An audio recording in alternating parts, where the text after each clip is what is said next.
గత దశాబ్ద కాలంలో రాష్ట్ర విభజన జరిగినప్పటి నుంచి ఆంధ్ర రాష్ట్ర ప్రజలు నలిగిపోతున్నారు.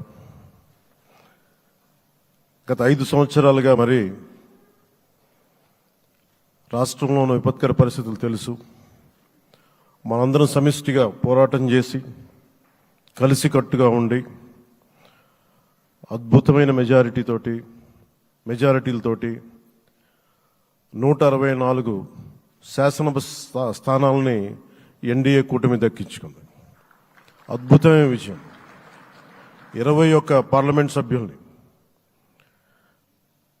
మన సెంట్రల్ హాల్లో కూడా మాట్లాడుతూ ఉంటే అందరికీ ఆంధ్రప్రదేశ్ విజయం, తెలుగుదేశం, జనసేన, భారతీయ జనతా పార్టీతో కూడిన ఎన్డీఏ కూటమి విజయం దేశం మొత్తం చాలా ఒక స్ఫూర్తినిచ్చింది. ప్రతి ఒక్కరి విజయాన్ని వారి రాష్ట్రాల్లో ఎలా దీన్ని ముందుకు తీసుకెళ్ళాలి, ఒక్క ఓటు చీలకుండా అలయన్స్ అంటే ఎలా ఉండాలి అనేది మన ఆంధ్ర ప్రాంత ప్రజలు, మన ఆంధ్ర రాష్ట్ర ప్రజలు మనందరం కలిసి కట్టుగా చూపించాం.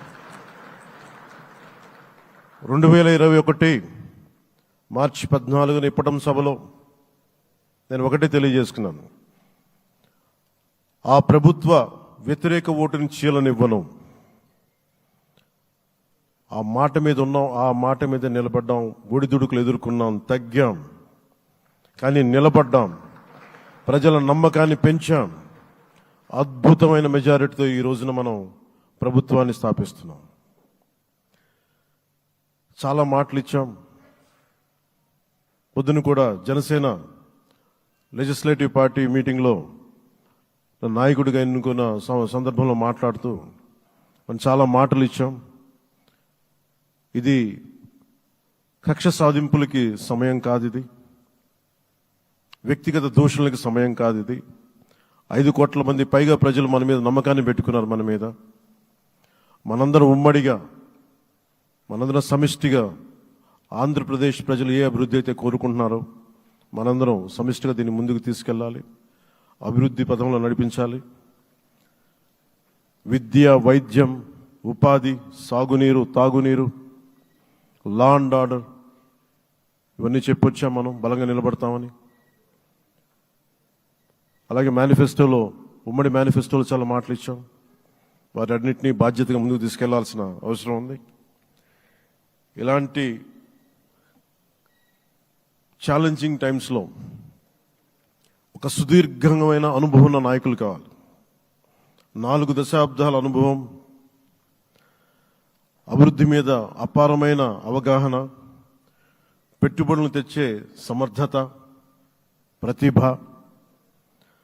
విదేశాల్లో ఉండే నాయకుల్ని, మలేషియా దగ్గర నుంచి, సింగపూర్ దగ్గర నుంచి, యూరోప్ దగ్గర, అమెరికా నుంచి, ఆ దేశాల అధ్యక్షుల్ని తెలుగు రాష్ట్రాల వైపు దృష్టి మళ్లించేంత శక్తి, సమర్థత ఉన్న శ్రీ నారా చంద్రబాబు నాయుడు గారికి ఆయన నాయకత్వం చాలా అవసరం. ఆయన అనుభవం చాలా అవసరం. అలాంటి అపారమైన అనుభవం ఉన్న వ్యక్తిని, అనుభవం ఒకటే కాదు, ధైర్యశాలి. ఈ రోజుకి నాకు ఒకటే గుర్తుంటుంది. మన తాడేపల్లిగూడెం సభలో చెప్పాను. చాలా క్లేమోర్ మైన్స్ పేలిపోతే, జీప్ ఎగిరిపోయి కింద పడితే చొక్కా దులుపుకొని ఆయన మళ్ళీ వచ్చి రాజకీయం చేసిన వ్యక్తి. ఈ రోజున సైబరాబాద్ ఉంది అంటే అది శ్రీ చంద్రబాబు నాయుడు గారి దార్శనికత. అలాంటి వ్యక్తి, ఆయన అనుభవం ఈ రోజున 2024 ఆంధ్రప్రదేశ్కి ఎన్డీఏ కూటమి తరపు నుంచి ముఖ్యమంత్రి అభ్యర్థిగా శ్రీ నారా చంద్రబాబు నాయుడు గారి పేరుని జనసేన పార్టీ పక్షాన నుంచి మేము బలపరుస్తున్నాం.